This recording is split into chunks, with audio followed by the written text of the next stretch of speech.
Hi, everybody. I'm Audrey Moore with Audrey Helps Actors, and this is episode number 35, ready to thrive in your acting career this year. Today we have actor, magician. He's not really a magician. He's just so magical. Juan Monsalvez. Juan is so wonderful. He's a longtime friend of mine. And I wanted to bring him on because he's got so many perspectives that I personally can't offer. He is an actor dad with 2 kids. As an actor dad, I know so many of you are looking for information, advice, maybe just like a word that, you know, it's doable, that you can do it all. And he's got such great perspective and attitude on all of that, which I really admire. He talks frankly about getting help from people, being of help to others, you know, really using your actor community, as so many actor parents in the larger markets don't have family members to support them. So you have to rely on your actor family and how best you can do that. He also talks a lot about being a Hispanic male in the business at this moment in time. He came out here like a lot of people and was told he had to stereotype himself into a particular kind of box that at the time they really demanded for Hispanic male actors. And he talks frankly about what that meant for him and how he resisted that and how it's paid off for him. So for those of you who are really struggling with your personal sense of identity and how that may not at this moment fit in with a box of where storytelling and show business wants to put you, this is, I think, a really powerful episode about how you can stay your course, you know, have a good attitude about it, continue to do the work, continue to get better, and over time, watch things unfold for you. He works like a mother for you guys. I'm slightly censoring myself because, one, I don't think he cursed a singular time. He's just so well behaved. He's such a sweetheart. So enjoy. Just a reminder, this episode is brought to you by weaudition.com and singinglessonslosangeles.com. Once again, that's singinglessonslosangeles.com, weaudition.com. Also getting a ton of reviews from you guys, so I'm going to shout you out. Stephanie Avendano, Jillian Bradshaw, M. Kiskimi, Jake Like Smith, Jacqueline, that's Jacqueline Smith, Matt's McIntosh, Lee Hannah 91, Lions Fam, Buzzin' Frog, Bree Lewis, Morgan Sullivan, New York City, Letty Baker, something like that, and Braun Cocature, something like that. You guys, despite my inability to say your names, I want you to know I love your reviews. Please keep sending them. Every day you guys send me a review, it's like I get like a little, you know, when you get the little coins as Super Mario Brother, you're like, like that's how I feel. So, you know, I feel like, so thanks, you guys. I hope you're on your way to audition and book it. Audrey helps actors because they don't know anything. Hi, everybody. I'm Audrey Moore with Audrey Helps Actors, and today we have... Hi, I'm Juan Monsalvez. I like that you did a full slate. You were like, hi. It's a habit. It's just how it goes. So, hi, Juan. Hi. Hi, thank you so much for coming over today. Thank you for inviting me. You guys, we have so much to talk about with Juan because here's what he doesn't know we're going to get to, but there's the 3 main topics I want to get to. Okay. Is A, your fantastic attitude. Oh. He has an Audrey approved attitude. Let me just tell you, it's so great. I always talk about being a beacon of light and joy when you go into rooms, when you go into auditions. And, you know, I'm sure Juan can talk about this and we'll get into it, but, you know, it's not always easy. And sometimes you have to work on it and you have to continue to intend to be that way. But I think a lot of you have this idea that there are people like, that we're just like, you know, happy all the time and that's just how it is. And that my experience is that it's worked on. Yeah. No, for sure. You've got to work at it. You've got to work at it. Okay, so we'll get to that. Yeah. The other thing we're going to get to is He's a family man. We get a lot of requests for actors who are successful actors and parents. And he has 2 children, ages 12 and 9. Which I love. And I believe I met Juan just after he had his first child. That's and I really have to say, I feel like an attitude shift in you.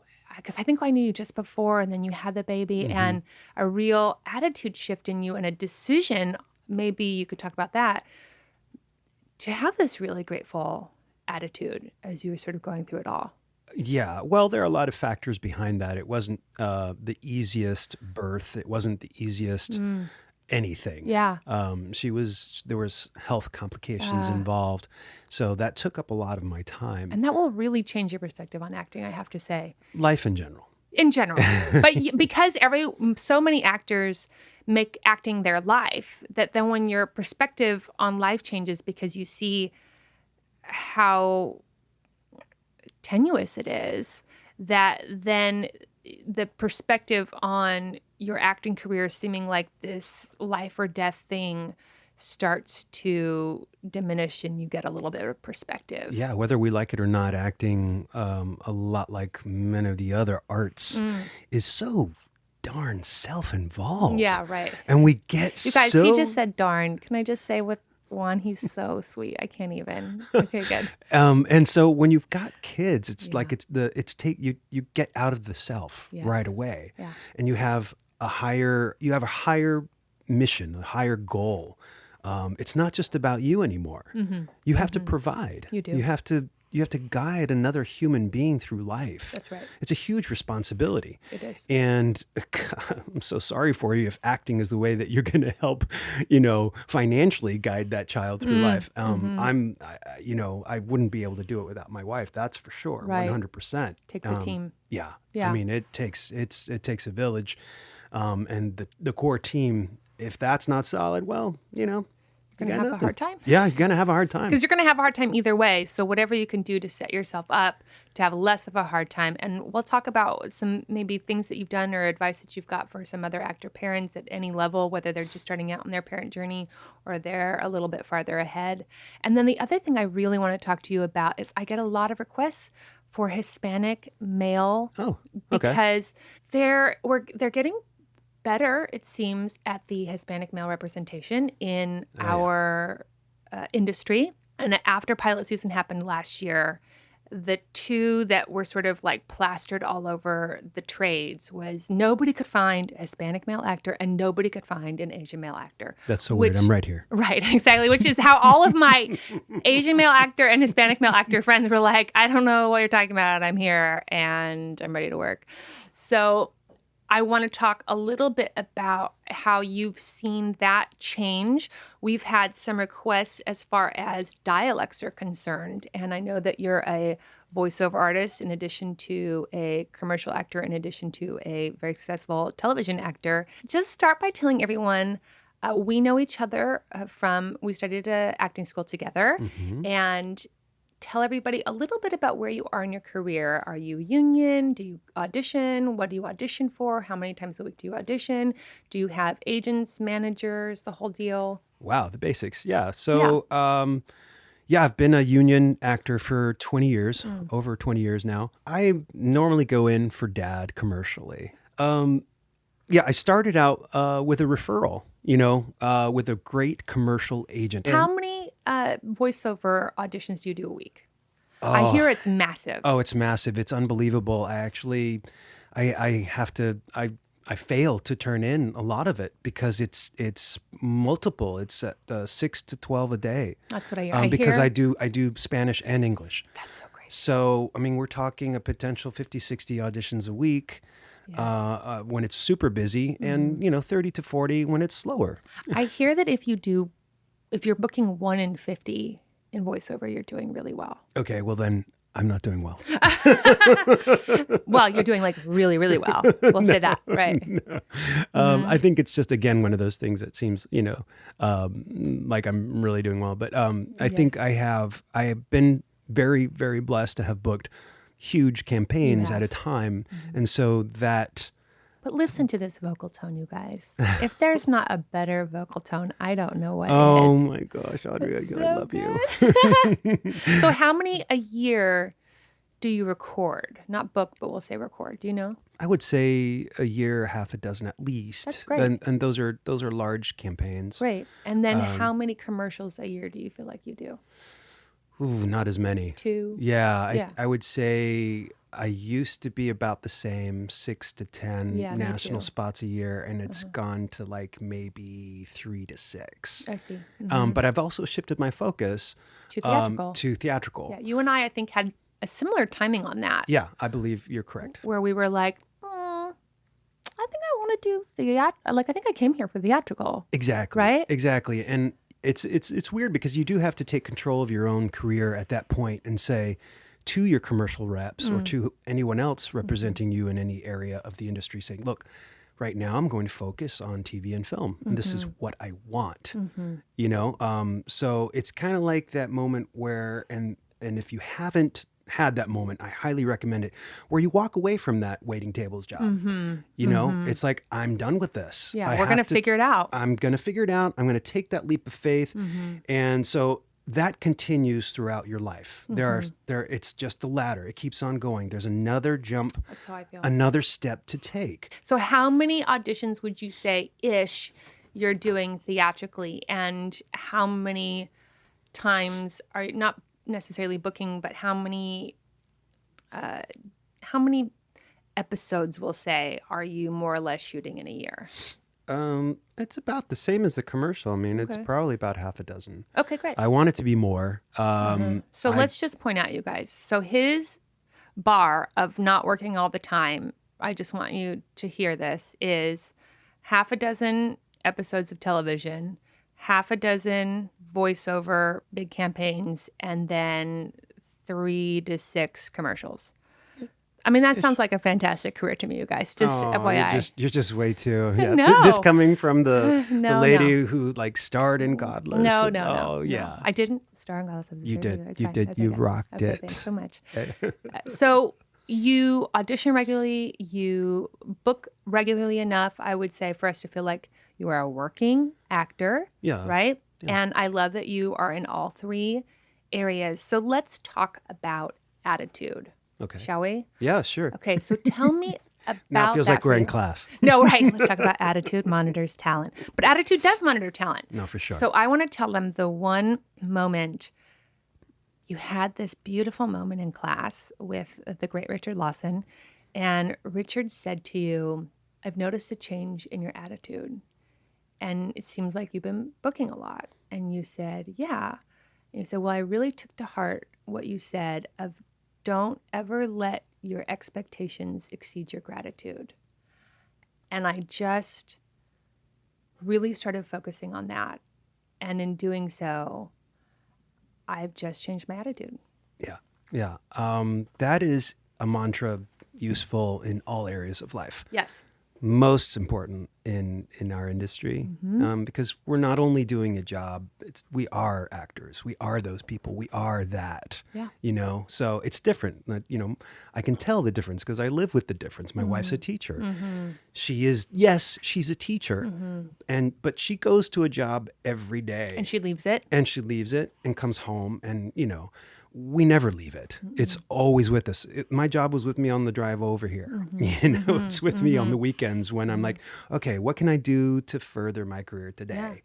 But yes, the great Richard Lawson did indeed bestow that nugget of wisdom on me. And that moment, yeah, for sure. I had started booking a lot in TV and I wasn't used to it. And I think I came in like one week after the other with one book, and it was amazing. And I remember that. And this class is incredible. The support that you get there is like everybody's standing up and applauding and really like joyful for you. And that's also something that you carry on. You know, be joyful for your fellow actors. I have a buddy who's in Chicago freezing his took us off, you know, right now because he booked a spot that I saw him at a callback for. And I'm Yes. like, but the thing is, he's so much better for that than I am. Yes. And I knew it. But don't you feel that to me, it's this interesting thing about attitude because it's almost for me like I hit a level where then when people would book jobs that I had auditioned for, it didn't feel personal anymore because I could see that there was a version of the story that they were telling, which was a different version than the story that would be told through me. Just like when you guys see paintings made by the same 8 people, you go to like art night and 8 different people make the same painting, but none of the paintings look exactly the same, even though they're all doing the exact same thing. That's correct. You got to have the tools in line, you know, your right brush, your right color, all that stuff, the canvas correctly well, and you go in there technically prepared and all that knowing stuff. the show, knowing the tone, Exactly. You get that all squared away, and then it's just, you know, the other thing that Richard Lawson bestowed upon me was like, basically, you're that product, and you drop it in there, and you're like, here it is. I am this. Here, put it on the table, and you're done with it, and you walk away. You know, and easier said than done. Yeah, it is. It takes a lifetime to get to the point where you're super comfortable with that because it is personal. It's you. How can it not be? And I had another friend who was like, just deliver the pizza. Yes, right. And I'm like, okay. Yes, just deliver the pizza. Is there any practice, I'd like to talk practically, that you do or have to keep your attitude and your perspective in check? I can share mine and then you can share yours, or we can go vice versa. No. I want to hear how you do it because you're always smiling. I do that. So yeah, you do. You do that. You know, when you're getting these self-tape requests or you have a voiceover or something, and if you have to have some help with it or work on it and your attitude sucks and you're coming home from work and it's due in like 2 hours and you're pissed, it's really important for you guys to set up a group of people that can be your, you know, partner, your significant other, that can be your roommate, that can be a coach, that can be any of that you can call and work with on the times where you don't have it in you for yourself. That's true. You need to surround yourself with people who are as committed as you are. And rooting for you. And rooting for you. You're rooting for them. Exactly. And that's one of the most important things. And honestly, and this is also, you know, life problems, acting problems, whatever. Surround yourself with people who support you wholly. You know? I love that. Yeah. Absolutely. And I am very open that I meditate. I don't take it overly serious. I'm trying not to take anything too seriously, but I meditate, you know, 5 times a week maybe. And I do it for as long as I feel like I need to, but I'm not trying to like conquer meditation. I just try to keep everything light and flexible because I feel that the acting career is so chaotic that I had to adopt a lifestyle practice that was, it's all going to be light and flexible because I have no idea what's going on. That is key. We take it too seriously. The other thing that I do is I sleep. Like I have to sleep. And it's just one of those things that if I don't, I have to sleep, I have to nap. You know, I get auditions at 7:30 and it's 14 pages and the audition is at 11 o'clock tomorrow. And if I haven't rested, if I haven't taken some time to let my body reset, it's so much harder for me to pull myself out of a bad attitude and not resent the audition, not just feel like it's not my opportunity. I'm not going to book it anyway. It's not my casting. I'm sure they've offered it out. Like any of the things that naturally go through your head. Yeah. And I have to get through all of those very logical, realistic thoughts and do my best work for me, if nothing else, anyway. Yeah, and that's the most important thing, and that's why you're successful, is because you do it for you. You have to. I learned that, though. Yeah, you have to learn it. I think so. And you learn by doing. Right, and then you see the results, and the results make it then easier to continue to make that habit a lifestyle choice. What really trips you up is that when you think you've got all your ducks in the row, and you go in there and you do your best, and you don't get the job. You know, and so, which happens all the time, of course. And it's, to me, one of the best things that people realize that really throws them. And everyone gets to that place when as you start getting better and better and getting more bookings, that it makes sense when you don't book it and you feel like, maybe I was a little off or maybe this. But when you start doing incredible work and you don't book it, it's always like, wait, what? Yeah. And I have a few people that I text with, and I know it's not logical, but often I'm like, well, then who got it? Yeah. Because I was amazing. So who got this role? But then actually, yeah. And then you see like my, Your even friend. though it was a commercial the other Sure. day, I saw who did get it. Yeah. And I know his work. Yes. And he's a quality actor, Absolutely. a quality person. Absolutely. And his look is slightly different than mine. And yes, we're talking commercial, but it's an important lesson and that's where you shift your, it's important going back to attitude. You can't expect everything. But you can expect everything, but then just know it's not a good expectation to have, yes, because I do you can, yeah, expect of course. everything. Right. And then I know that's not realistic. Yeah, it cannot be your motivation. It cannot be your motivation. And right? then, but like, what I was going to say is that it's important to, if you can, see who did get the role. Yes. And this is something they told us in class as well. Yes. So don't see, the things on top, like, oh, they're prettier, they're taller, they're skinnier, they're whatever, blah, blah, blah. None of that superficial stuff. Pay attention to the story, like you said before. Yes. Pay attention to the story that actor tells. Yes. Or told, whatever. So it's going to be different than yours. Yeah, I had watched a self-tape of a friend's audition. We actually had ended up auditioning for the same role, and neither of us booked it. And I watched theirs, and they watched mine. And it was such another great reminder and example of how our essences just inform the material so completely.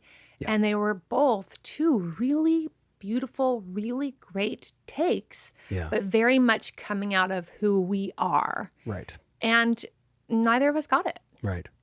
And I'm going to go ahead and say that you're far better than me doing this. You imbue yourself on the materials in such a lovely way and personal way. I'm still working towards that. And so that's why I find that like, I'm still kind of in this place where like the material has to be right, or it has, sometimes, and I can get past it every now and then, but I'm working towards it, Yeah. Cause like you get those sides and all of a sudden you read it once and you're like, yes, I know the path. I know it can be this way. Yeah. And you prep another way, but you know for sure. It's this way. And oddly enough, those are the ones that I tend to book, is the ones that upon first reading where I'm like, oh, I know this. I have a friend who says that if it feels like a lot of work to get in, it's not your role. Yeah, yes and no, right? Yeah. Yeah. Well, I that hasn't been my experience, but I mean, not for nothing. I live and am married to a director and a writer. Oh, lucky you. And and that really has really assisted in so many of my bookings, because He'll there have been inform you. wines that are, there have been opportunities where I felt like, this just isn't me. It's not mine. Well, right?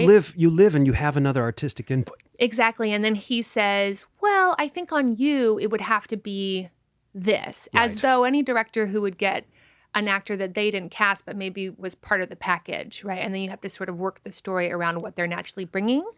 And that has been very successful for me. Thanks, Boo. But wait, Juan, wait.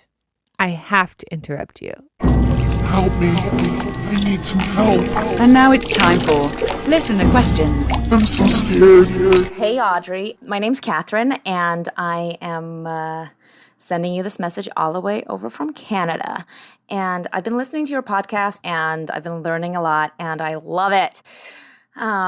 Extremely grateful. So today I'd like to ask you a question regarding auditions and specifically how to tackle crippling audition nerves. When I get coached or I self-tape for an audition, the results are great.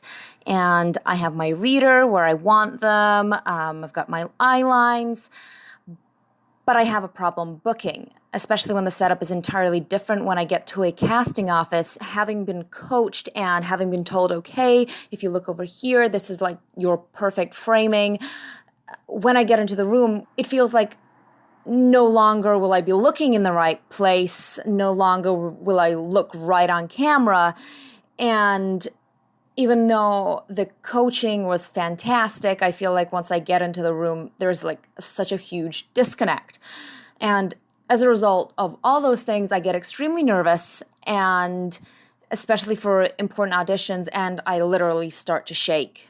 And this doesn't happen when I'm on stage or on set, or if an audition is for a small part or anything like that.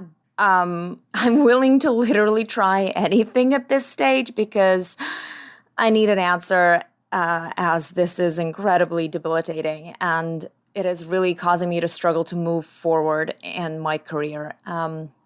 Help, send help. Okay, anyway, thank you so much, and I really hope that you can answer this. Thank you. Bye. Oh, boo-boo. Well, thank you so much for your listener question. This is a really important question that I have a lot of passion about because it really deals with the difference between being an actor who is in the coaching room and an actor in the audition room.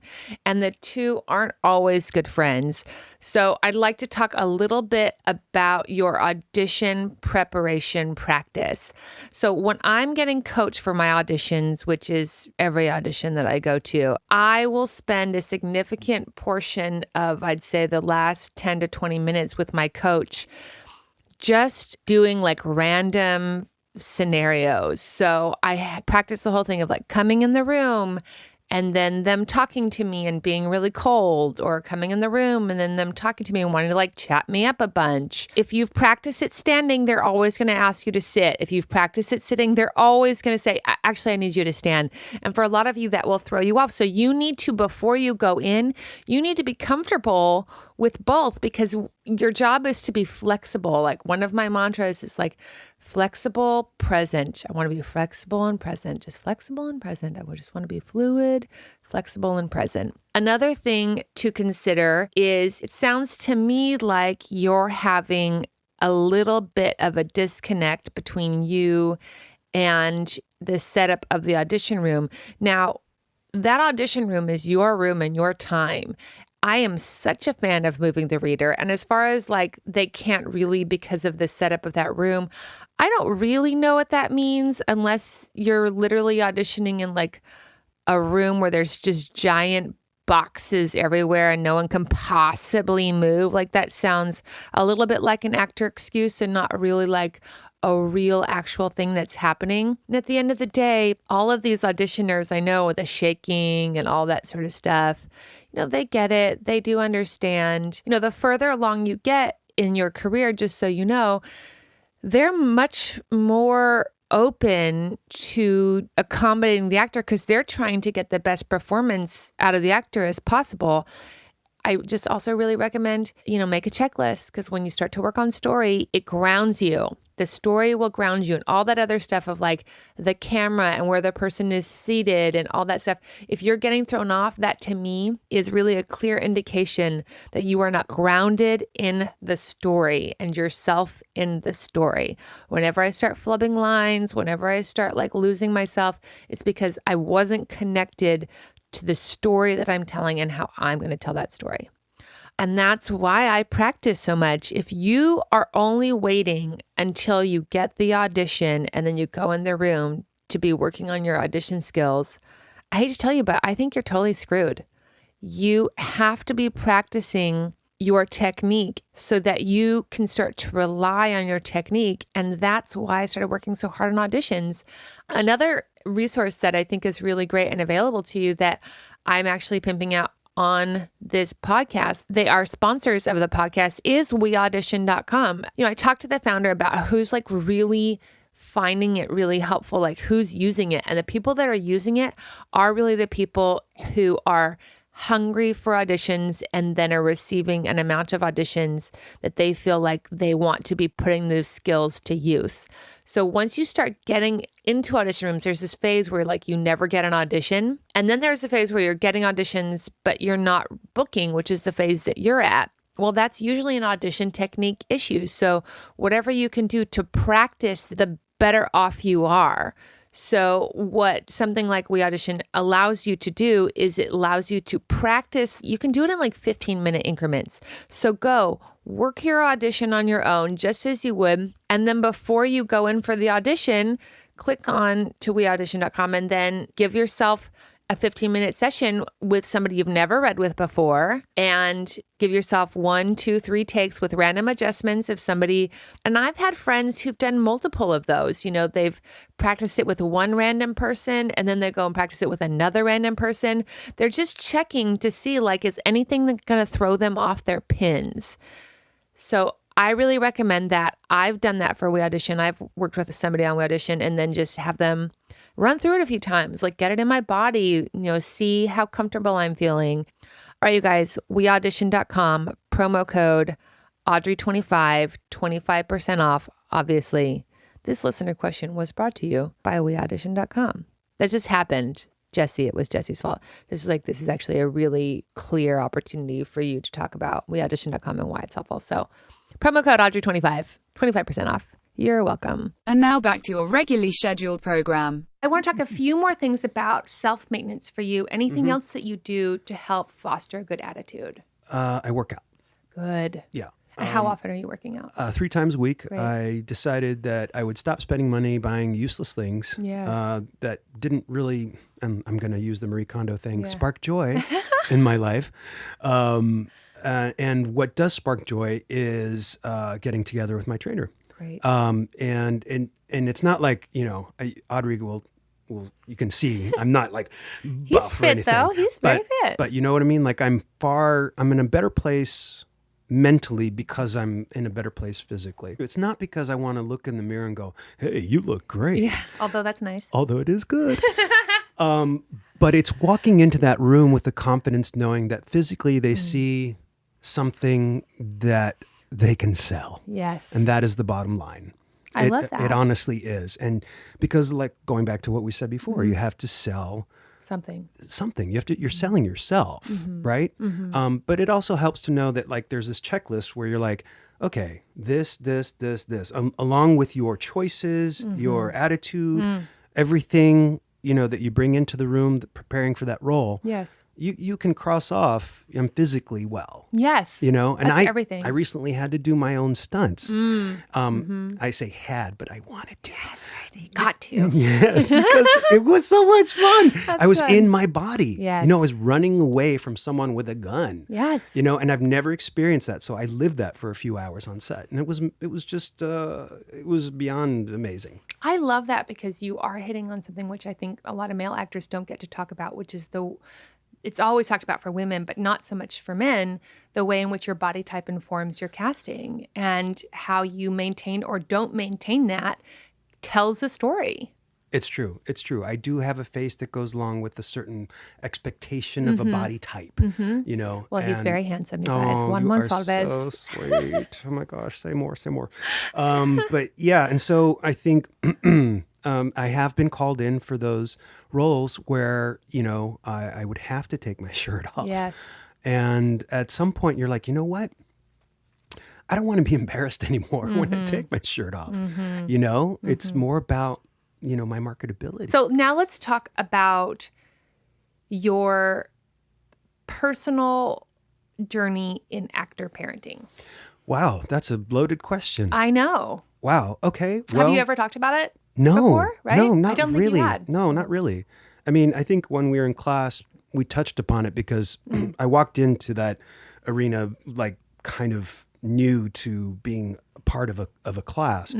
That class, of course, in that school is very different than many others in great ways and some not so good. Yes, right. Just like anything else in life. Right. But yeah, the actor dad. Dad, your wife is a teacher. She's a Great. teacher.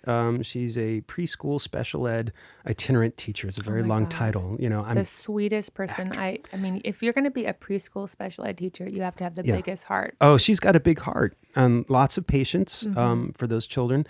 Just not a whole lot for me. I was going to say, not left over for when you come home. Because I'm a little special. I'm an actor. That's right. Yeah, that's right. I've That's got right. no, but she's wonderful, very supportive, and I think being like we said before, being a dad shifts your priorities immensely. I do worry about how I'm going to pay for college.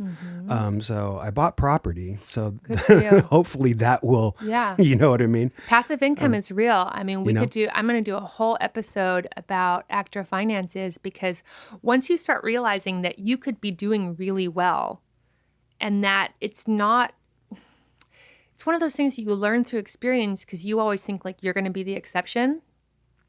And even though people have told you that an actor's finances are a lot like the lifeline on a heartbeat moderator, they're just like beep, boop, boop, boop, beep, boop, boop. And that's what a heart rate monitor sounds like. Exactly right. Exactly, you do well. Yeah. And one of the things, when you start realizing that, I know for me, then I became really interested in passive income and a person that could have money be working for me while I continued to pursue acting. So I didn't ever have a place of being like, oh God, if I don't have this job, I'm just going to die. Yeah, no, totally. And if you're going to have children. Yeah. Well, that's, my wife has a paycheck that comes to her, on a regular basis. So it's consistent. So I spike and I drop. I spike and I drop, Life is more interesting to me that way. Me too.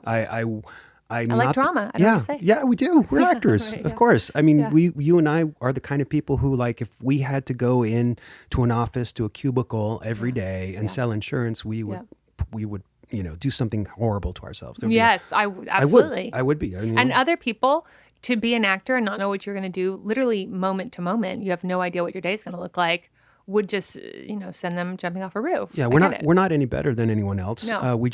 This is what we're a preference. Yeah, it's a preference, and we're born into it. A lot of us feel that way.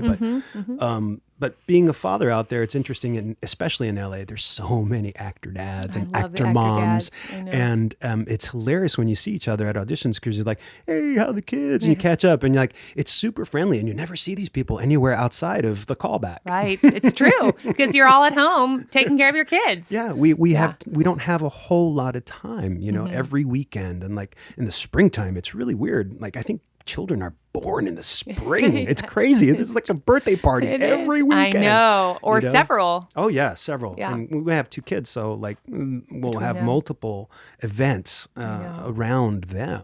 But it's it can be a little overwhelming. But what happens is you end up starting to hang out with a more diverse group of people. You hang out with the parents of the kids, and then you get to be friends with the kids' parents, and as long as the kids are getting along, and some relationships grow, and some don't. Yes. We've got some of our kids' friends, we just drop them off, and we don't really we're go in anymore. Yeah, like we're nice to the parents and everything, and we text and we're cool, but we don't we don't go up to the cabin with them for a couple days, but then there are those special people, and thankfully, we have them in our lives. I mean, I don't know what I would do if I didn't have people outside the industry in my life. Because it kind of gives me not only perspective, so much perspective, but it's like it's a foundation. It's a foundation. It's like you have to have one foot in reality, because let's be honest, being an actor, or being an artist, or whatever, and along with all the especially self-involvement, in Hollywood or in New York, where so much of it is about this industry, you get caught up. Tell me a little bit logistically about how this works when you get auditions, because the kids are in school now. Was there tell me about the first couple years when the kids weren't in school, and then when it started to get a little bit easier, and then how it is now, because 9 and 12 is a pretty good age for them to be independent. And legally she can stay home with the 9-year-old, the 12-year-old, and be her semi-guardian. She can. Hallelujah, guys. So weird. I know. Thankfully, hopefully, I'll be able to go out on some dates with my wife soon. Oh gosh, because 12 years later. Yes, 12 years later. It's super important. Yeah. But the first few years are hectic, and what I did was I would do everything when I had theatrical auditions, I would do everything I could, and for some reason, I didn't have as many back then, but I would make sure that I would somehow be able to, like the baby at that time, have someone come and take care of the baby when I go to the theatrical, because you and I both know a theatrical audition requires a lot of focus. so much more focus than a commercial. I don't know why it is, and maybe it shouldn't be that way, but whatever. It is that way. Yeah. Or maybe it's just because I've done so many more commercial auditions that you're than easier with theatrical, it. so I'm easier with it. But yeah, for some strange reason, even commercial casting directors, like not all of them, but if I brought in a baby with in my arms to the audition or in the stroller, usually they wouldn't have a problem. There'd be like they don't blink an eye. Yeah, like a big smile on their face, and then when they get older, they're like, oh, well, maybe we could put her in the spot. Yeah, right. And that actually happened. You know, Yeah. when my older daughter was 4, she booked a commercial just by sitting out in the hallway. The director passed her by and was like, "Is that your daughter?" I'm like, Yeah, right. I'm like, "Yes, it is." We'll bring her in Yeah. and do the call back with her, like holding her in your arms. That's so cool. And she booked it, and she was way more popular on set than I was. Well, she was so cute. Super There's cute. just nothing you can do to compete against a 4-year-old. No, Even no. that face, even your face, Juan, is nothing against a 4-year-old. What Oh are you my gonna goodness! do? Oh my goodness! But yeah, it's a challenge. But going back to our support network, Yes. you have to surround yourself with people who support you. Now, let me ask you like some logistical financial questions. We won't Okay. get anything too much in the weeds, but so these people who would come over and help watch the kids while you went on theatrical auditions, did you pay them? Were they people that you sort of swapped and traded with? Were they family, A? And B, did you also have somebody helping you in the preparation for these theatrical auditions? Right. Yeah. No family. I don't have any family in town. Mm-hmm. It was usually a friend that was doing a favor, and I would do a favor of some other kind for them in return. That's exactly right. So because the world revolves around doing favors, I and think it so. should be. I think for me, I actually like it. Mm-hmm. I've come to enjoy repaying someone, not monetarily, but in something that I can give them. Yeah. And Yeah, there are skills that I have that, in given my time, I know are of value to you, and vice versa. yeah, and it's also a matter of being able to value other people. You have to be able to value other people, and I think I'm not going to get down to the political aspect Sure.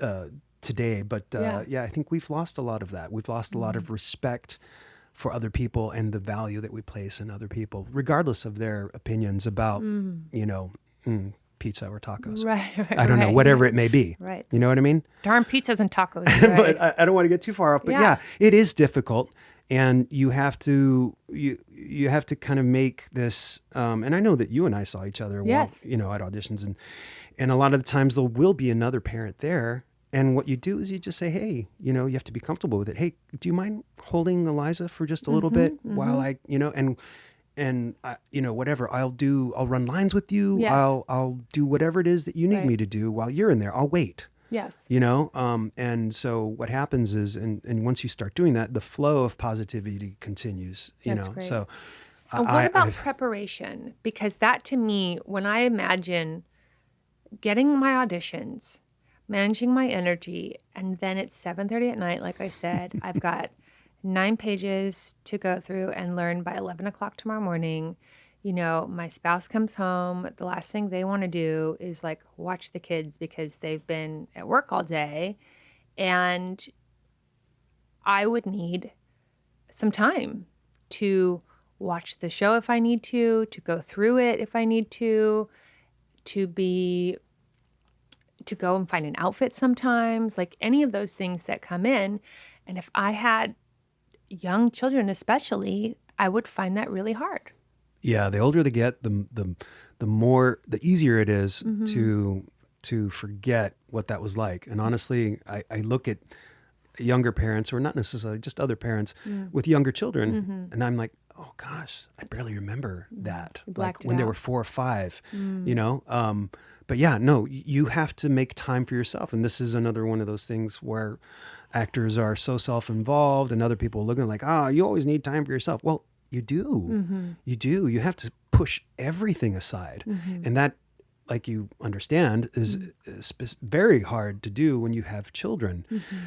So either you call up a friend or arrange a play date, That's or you get creative, or you go to a park and while the kids are playing and one grown-up is watching the kids, you're there reading your lines, going over your stuff, doing your mental preparedness, whatever it is. That's great. I like that idea. And a lot of the time, Or a mall, like go crazy at the whatever, park in you the mall, create right. your own space. You know, I've even been in very, very busy airports when I've gotten the sides, and I just put on the noise canceling headphones and shut it all out and do, you know, my thing. Yeah, I love that. But it gets easier as they get older. But when the kids are younger, it's especially challenging. And I would say that I work more now than I did when they were younger. Right. Well, you probably just feel more free to even receive those opportunities. That is true. Yeah. So nowadays the practice is more of like, well, get the kids to bed and then I stay up all night.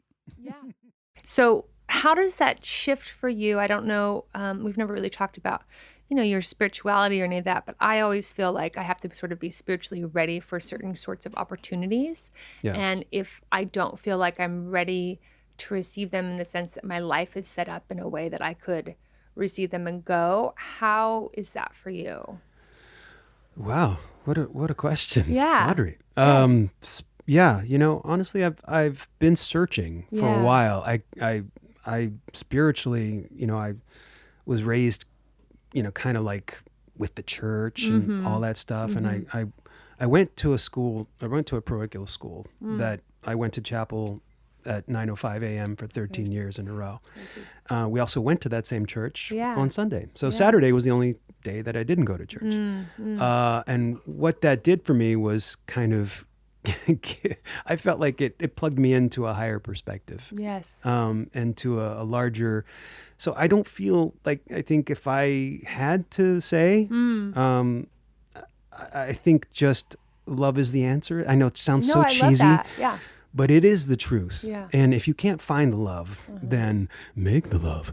No. You find the love and you find how to love and you find, you know, there's all kinds of things. This is the thing. It's like it's all conditional love out there until you have the kid. Yeah. And that's something that you will not feel, aunt, uncle, whatever, unless it's your yours. own child. You know, that's the unconditional love. And it can be reproduced in other ways on this planet, doing several other things.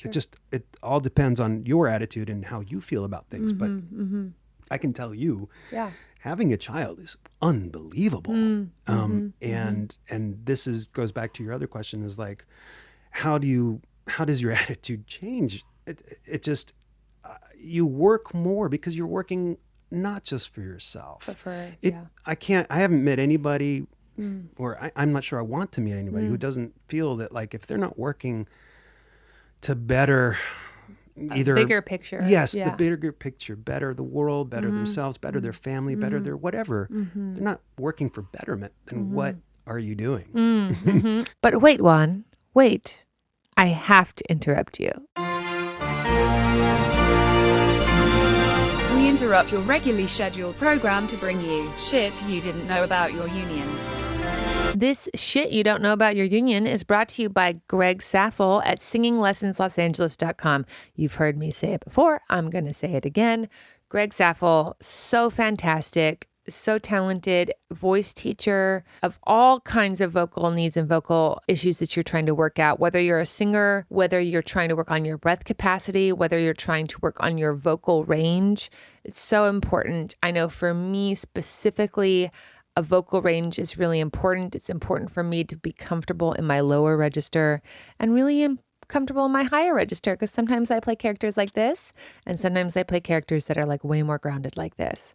So it's important for me to have access and feel comfortable in both. Also, that's all you got, you guys. You got your body and your voice, and you're all at the gym for like 16 hours a week being like, I must do yoga and I will conquer my body. And then you get to work and suddenly your like body is in great shape. And then you're like completely frozen solid on the text. And it's because you're not working out your voice, your access to your voice.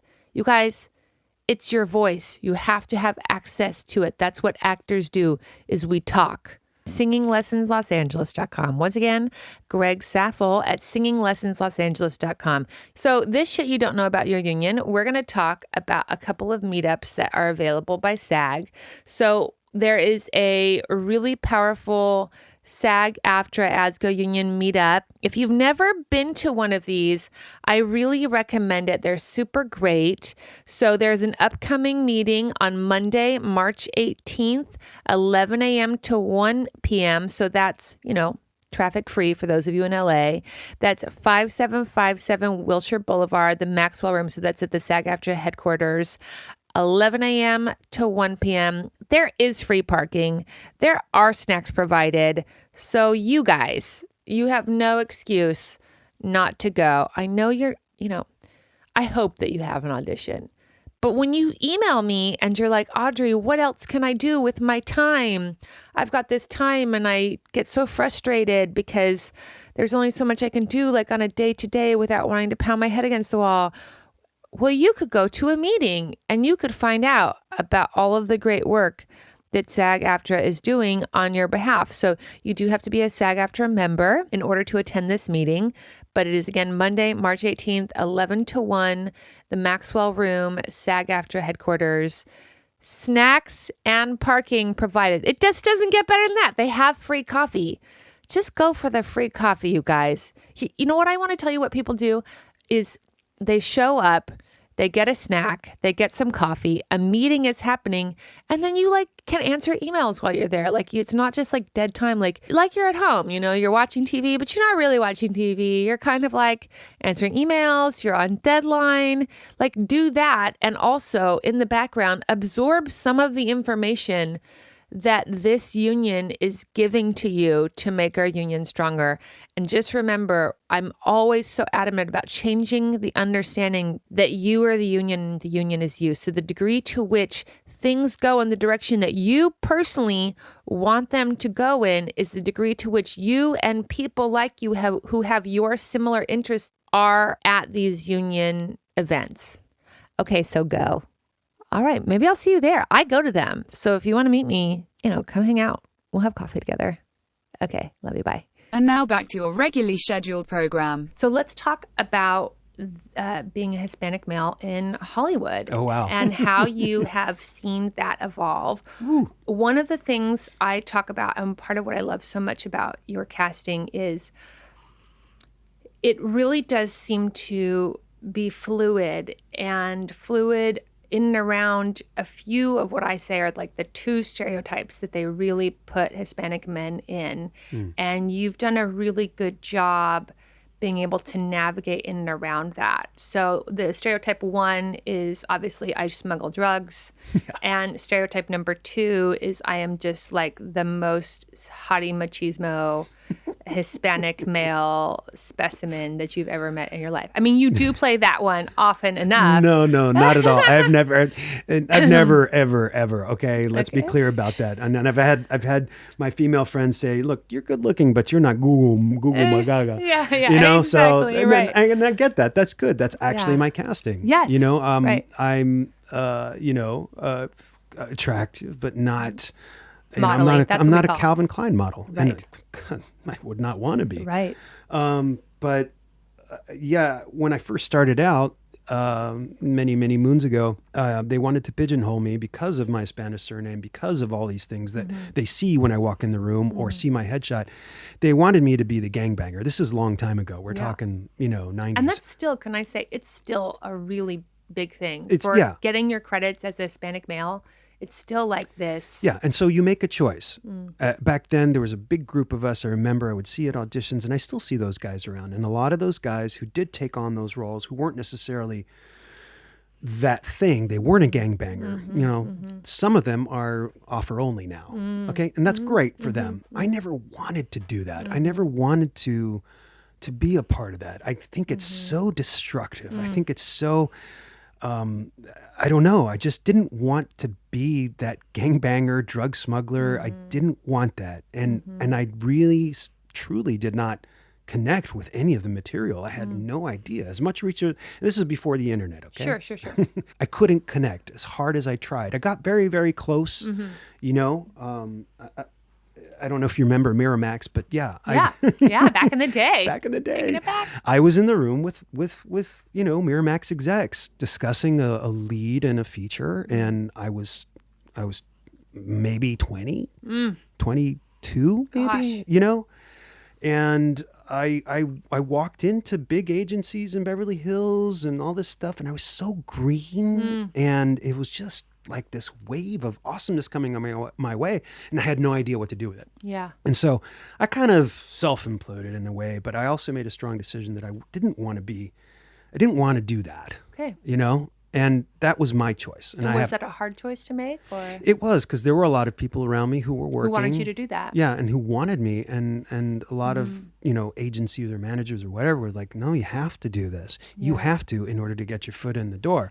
Well, turns out a lot of the guys, mostly, that I did this around, that were around that in that time, are still, some of them are still only doing that. Yeah, right. So now tell me about the representation you're starting to see unfold, and if you are starting to see yourself go out for roles that aren't specifically asking for Hispanic men. Is that happening? Are they just looking for male, your age group, and you're able to go in? Yeah. And have you seen an evolution in that, or what? Absolutely. I think it's happening more and more. I've always felt like just an actor. Yes. Not a Hispanic actor. Right. And sometimes not even a male actor. Yes.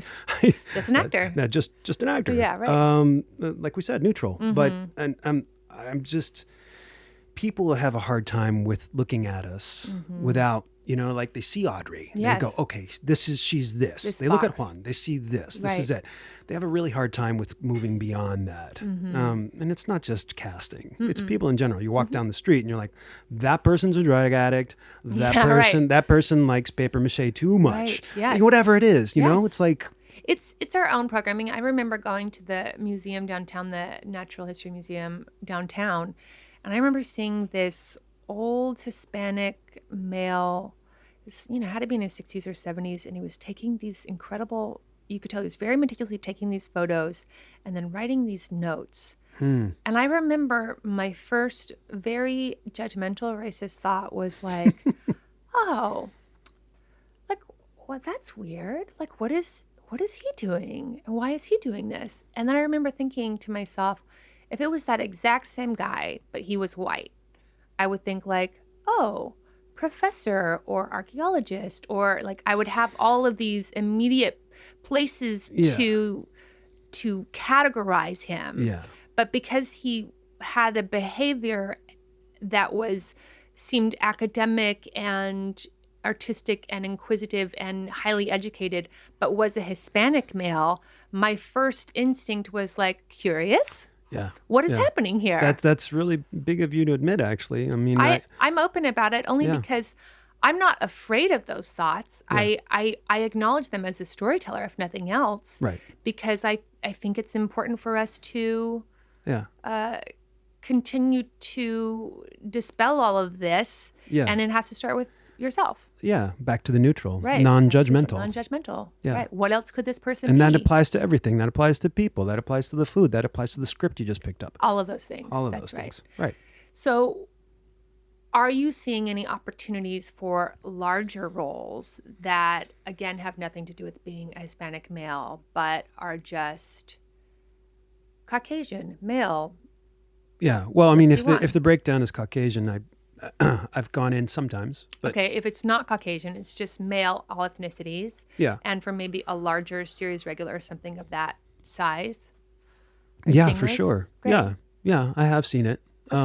It's Still sparse. yeah, Yeah. it's still a little sparse. Okay, I have to admit. But I'm so hungry for them to find you. I really am. I feel like I'm hungry too. I know, right? I feel like you've already been found, in my opinion.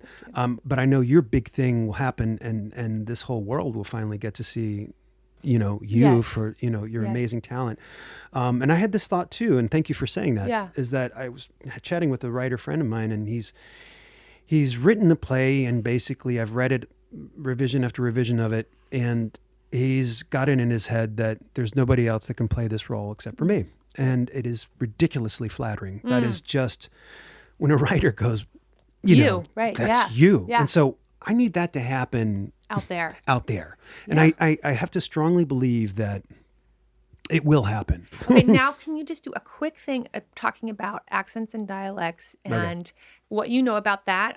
As you guys hear, he's very well vocally trained, and there is, as you know, in anything, if you're doing a British accent, there's like a British accent that is more Cockney, more street, then there is sort of more standard, and then there's more refined, posh, upper class. And I know with Hispanic accents, there, of course, is, South American, Mexican, Spain. There's so many variations. And then the classism within those variations. Of course, you can't forget the classism. Let's not. Okay, so tell me about that for you. Do you have like an arsenal of a few kind of vocal characters that you are particularly strong at? I would say the biggest ones that I've been called in for have been South American, because that's where my roots are. Okay. Where are you from in South America? Chile. Chile. Uh-huh. And it depends on the project and depends on the branch of the industry that I'm working in. Voiceover wise, it's always neutral. They want a neutral Spanish. Can I hear that? Can you say something? Well, we'll do the same sentence, but I'd love to hear it in every... Let's just say hello, good morning. Okay. Hola, buenos días. Okay, great. That's how you would say it probably in Chile. Okay. Or and if you're not paying attention closely, could be anywhere from like the south, from like El Salvador down. Okay. And then can I hear a more neutral? Hola, buenos días. Great. And now, do you have like a Mexican American or a Mexican? And I think when I think of neutral and when they tell me neutral, it's more of because we're talking markets, And right? We're talking California. We're talking California. We're yeah. talking most people associate Spanish markets, and forgive me if I'm wrong, with the Mexican sort of in show business. Yes, in show business, right? Because they're predominant. That's and great. They're being produced also in Southern California, and so the accent that the people are hearing who are making these jobs, the producers, the creatives, they're all Southern Californian who are then hearing a Mexican American accent most of the time. Right. I would say if you have a very strong accent in some other form of Spanish, like Cuban or right, something, try to get to a neutral place for work. Just like anything. And then, but never forget, like anything, like a human being, where you're from. Never forget where you're from. And are It'll there come in other? handy. Yes, it will come in handy. I worked with a very, very famous director on a very, very big film in post-production, mostly because, and only because I could speak with a Chilean accent. That's fantastic. So, I mean, Yeah. And do you have any other accents that you do that are Hispanic accents? Like, do you have Spain? Do you have... I can do a little bit of that. I'm the cheap Antonio Banderas every now and then. That's hilarious. Yeah. And what about like Cuban or Miami? I've done those. I've done those. And how are they different? It's just in the way they sound to me. It's a music. It's like listening to different songs. Sure. It's a cadence. It is a cadence for sure. And I think that's interestingly enough, if we hit upon cadence. Cadence is also one of those things where those fantastic British actors that come over and take a lot of the jobs. I didn't just say that.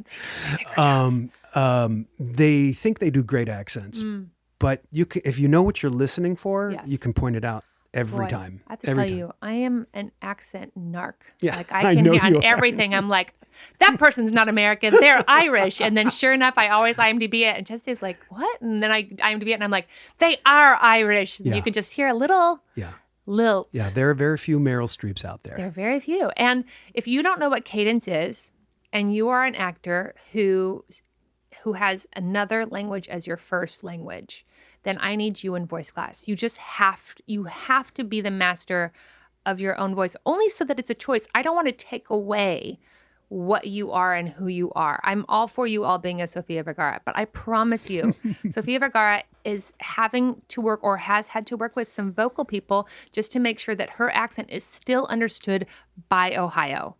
Like I always say, is Nebraska going to get it? Are they going to understand what you're saying? And you are probably not the best judge of whether or not that's true because you think that you understand yourself. Oh, yeah. And everyone in Southern California understands you. Oh, yeah. I worked with an actor who's at a very high level, and he still has the dialect coach on set with him. And absolutely. I mean, I can understand him perfectly well, but Other people are going to be like, that word kind of, you know? So Again, it's those little giveaways it's the little giveaways. that can sort of take you out. Yeah. Okay. Yeah, but you just have to do your homework. You know, you have to look at like, where is this character from? Yes. What's their job? What would that life be like? Yes. And what neighborhood would they have grown up in? I love If that. it's not written there for you, then like, let's take, for example, Portuguese and Right. they grew up in the favelas of Rio. Right. That's totally different than the posh, bankers of Rio. Yes. Absolutely. so Like we you're were gonna saying, speak- this sort of classism within any of that. Just like if you were born and raised in like the swamps of the South, you're going to have a very different American than if you were born and raised in Boston. Yeah. You're just going to have a different version of what American is. Yeah. For Hispanic actors, I would say just have as much as you can in your toolbox. That's a given. I love that. And just take that seriously, you guys. And just know this is a thing that you're going to have to do if you haven't done it already. If you didn't, have the foresight to go to a conservatory and you came to acting maybe a little bit later, which is wonderful, then just know that, Juan in Carnegie Mellon, that's a conservatory. You're acting from 9 o'clock in the morning until 11 o'clock at night, 6 days a week. You got a break for lunch and a break for dinner. I know because I was in the same system at Boston University. And I totally forgot you're BU. Oh my God. Oh my God, just BU, you guys. And when you're doing that, you are putting in the hours. You're just putting the hours and you're doing the vocal training. And that's just part of the hours and the regimen that you're doing. So if you don't have that, I'm not going to tell you you're missing out. Just know that if you only have 3 tools to work with, that's just mathematically not giving you as many odds as if you have 15 tools to work with. For sure. There's this whole thing, this whole acting thing is a lot about the numbers. It's about the numbers. It truly is, and don't get disappointed, so quickly if I'm not booking. I know. I remember my first few months with my first theatrical agent. I didn't book anything. Yeah. I didn't. 'Cause Yeah. nobody knew who I was. Right. Maybe nobody still knows. No, but, they do. Everyone loves one. No, but Yeah. and then you're afraid of these things. Don't let those thoughts get into your head. Yes. It's definitely a numbers game, and you'll see your numbers go up Yes. the more you apply yourself. Okay. We're going to wrap up with our favorite questions. Uh-oh. Okay. I start with social media. Do you have people follow you or you don't care? Yeah, I don't care. No. Okay, good. Yeah. Okay, great. You want to spell your name so they can find you on IMDb so your number goes up? Oh, okay, great. Yeah. My first name is Juan, Spell that. Juan. Uh-huh. Last name is Monsalvez. Monsalvez. Yeah, it's difficult because you'll think that I said N. No, it's M as in Mary. Uh-huh. It's Uh-huh. an O as in Juan Otto. Monsalvez. Otto Oppenheimer. I don't know. Yeah, I love it. Nancy. I love your Sam. name. Yeah, no, it's a That's- complicated name, and It's people not. normally It's go. got such musicality. They're like Gonzalez or Oh, God, Gonzalez, and no. I have to spell it all the time. Monsalvez. Yeah, I Okay. literally have to say M is for Mary. Oh, O sure. for yeah. Yeah. Yeah. Okay, why acting? Wow, oh my God. I've never been asked that. Okay. To be honest, I think I know it's so generic to say I was born to do it, but I really wasn't. It just kind of happened, and it was my high school drama teacher. Oh, I love Yeah, that. yeah, and she to this day still comments on like, when I post about my successes in TV or whatever, and she's like, "Fantastic, great job." Yeah, I love she's still there. her. She's still there. I love that. And I think I've hit a milestone. I've been invited by my high school to be the keynote speaker at a fundraiser for the drama department. That's and so cool. I'm like, it happens so like half of me is like, well, yeah, of course I did. Right. Yeah. And the other half is like, oh my God, what am I going to say? You're like so geeked out for yourself. So immediately I called up my buddy. I'm like, you have to write something for me. Yes, that's funny. Because I can't stand up there in front of a whole audience and be myself. How cute. No way. A true actor. I'll say a true I have actor. to, Right. it has to be somebody else's Yeah, words. That's right. So, but yeah, gosh, because, I tried other things. I'm very musical as well. I didn't ever want to rehearse or practice Yeah. until I started acting. I think And that's that a was, big clue. Yeah, it was the only thing that I really wanted to push everything else away And do it. in order to do it. Yeah. I think that's what it takes. That's my experience. Yeah, no, for sure. And I didn't know when I was at that prestigious university, Yes. I didn't know that level of commitment. Yeah. And so I left and then I found it elsewhere. I love that. But that's part of my journey, you know, like I think of people who are now severely more successful than I am that I went to school with. That's their journey, you know, and it's incredible to watch them and see how they've grown.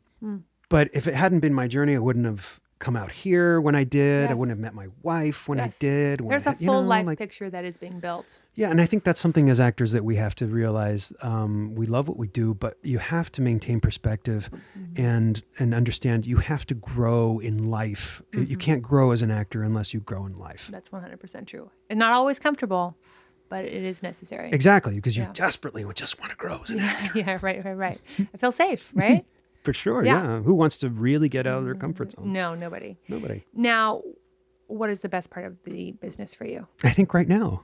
Great. Yeah. I think friends or people that I may not be in daily contact Yeah. with calling me up and saying, hey, do you want to be a part of this? Or, hey, do you want to do that? Paid or not paid. Certainly there's a point where you go, like, you know what? I don't need money. Yeah. Yeah. You I'm go, good on that I'm good footage." on that. Yeah, right. Or right, whatever. right. But yeah, certainly work for money, of course. Yeah, You for know, sure. value yourself Yeah. worth. But yeah. And it That's seems to happen all the time. It seems to people, you know, I don't get personal emails anymore. That's so weird, you know, but text messages. Yeah, right. That's right. I mean, remember when I used to look forward to emails from people who are No. like, hey, how's it Text going, messages man? now. Yeah. Hey, how you yeah. doing? And even better when people call. I love that. Yeah, and ask you to be a part of something that they're doing. Yes. It's really humbling, and that other people are thinking of you. Yeah. For me, that just blows my mind. I love that. You know? What's the hardest part of the business for you? Also Yeah. talking about it. Uh-huh. Talking about it, and knowing that you have to learn to love the networking. You're knowing that you have to love, The business side. you know, the business side of it, I think is difficult for me because I find myself in situations where I am inauthentic and I don't like that. It's very uncomfortable. And so in a way you have to develop this other version of yourself. You know, I feel like you Alter do ego. yes, an alter ego, and goes back to maybe this will help a lot of people who are listening. If you're still early on in your career, and I kind of wish that I had done, do have a stage name. Yes. I Yeah. know. And Richard Lawson was a big proponent of that. Yeah. And that's not his actual name.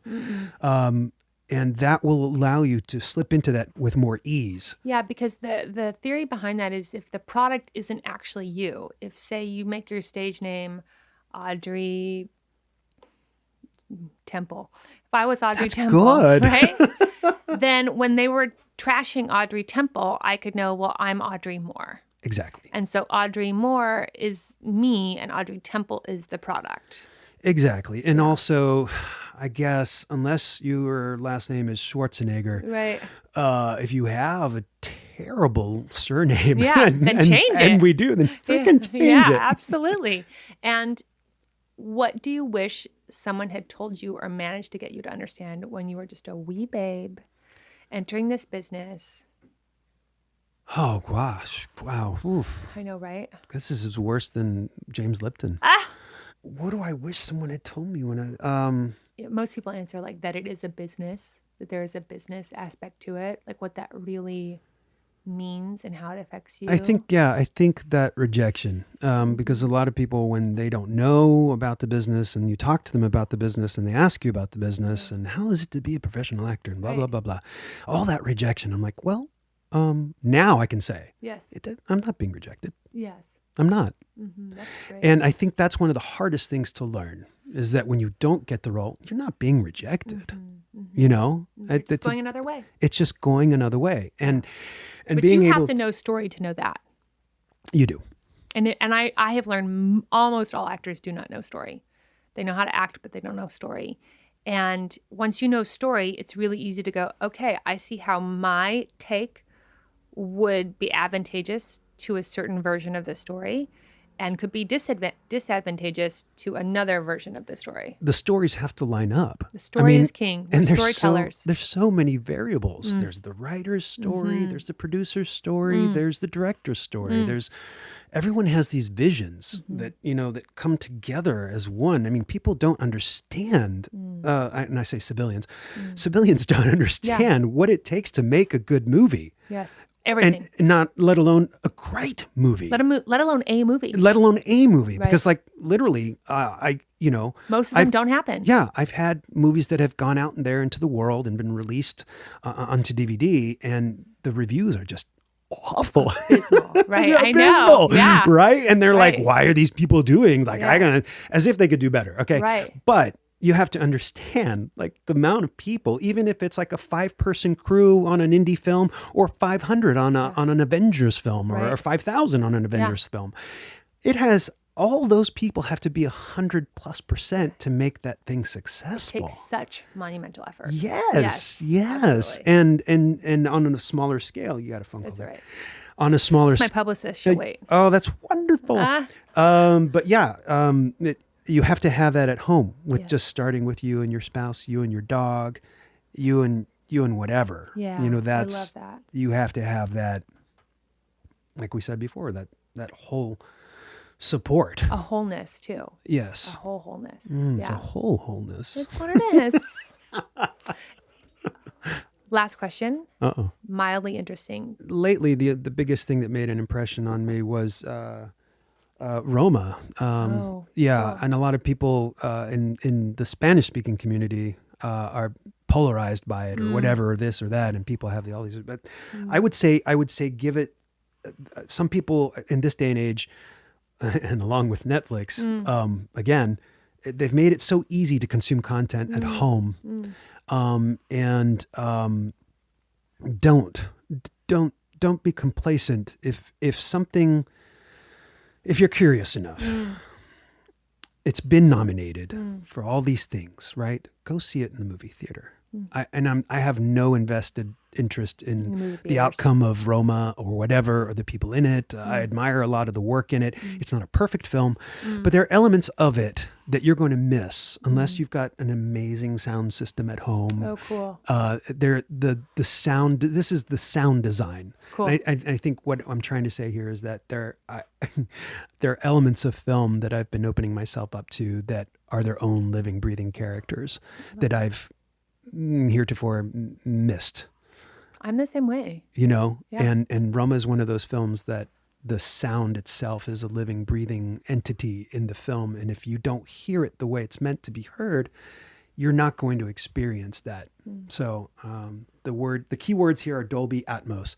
Go see it in Dolby Atmos wherever you can. I love that. I don't know. Google it. Yeah, Google it. You can find it. I believe in you guys. Juan, thank you so much. No, thank you. I have had the best time. Have you had a good time? I've had an amazing time. I'm a huge admirer of yours. I'm a huge of admirer you of as a yours. person and your work. And it's amazing that you actually thought of me to invite me to here. I'm just so glad you did it, you guys. Really. He's got a life and a wife and kids, and I know that it's no small thing to take time out of your morning and your life.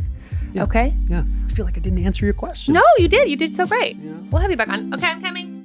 Next week on Audrey Helps Actors, we are doing a leveling up episode with Austin Boyce. Austin Boyce, she's my girl. I love her. She's called AB, aka Alien Baby. She's a little boss ass bitch, you guys. I love Austin. So Austin has her own podcast, Ear Time with Josh and Austin. If you want to hear me on a bonus episode, you can hear me on their podcast, Ear Time with Josh and Austin. I'm on that episode talking to them. And so I said that I would have them on my podcast and I would talk to them about their work. So AB emailed me with panic, and then she called me and was like, So we hash it out. I think you're going to really love it. You guys love a leveling up episode. Special thanks to Juan Monsalvez. I love you, Juan. I really appreciate your time. Whenever an actor parent comes in and gives me some of their time, I just feel like I'm so grateful. I know it's hard to get out, and I know your time is really valuable. So Yay for Juan. I hope you guys got a really good lesson. Did you hear his statistics of how often he's working and how much he books? Like, that's incredible. And those auditions, he's auditioning all the time, you guys. If that's what you want for yourself, if you want to be a person who's auditioning, who's booking, who has a family, I want you to really take attitude seriously and monitor it and take care of it, as we discussed in this episode. It has to be nurtured. It's not a thing that you finish and then you have like a great attitude for the rest of your life. It is a consistent, ongoing process that happens in your heart in the process of the lifelong journey in this business. This show is produced by Jesse Lumen, my now husband. What's up? You guys, he's still so handsome. This episode is edited by Patricia Cuffie-Jones and Thomas Snodgrass. Also, shout out to Thomas for the mic assistance now and then. It's still good to have your sound guy across the street. Show music is brought to you by Ari De Niro. Theme song assistance is by Aalok Mehta and 108 Hill. And as always, don't forget your towel. You guys, did you get a towel at the meetup? Hey, post a picture with you and the towel on Instagram and tag me in it, and then I will repost it. I promise you. Also, leave me a review. I love you. Bye.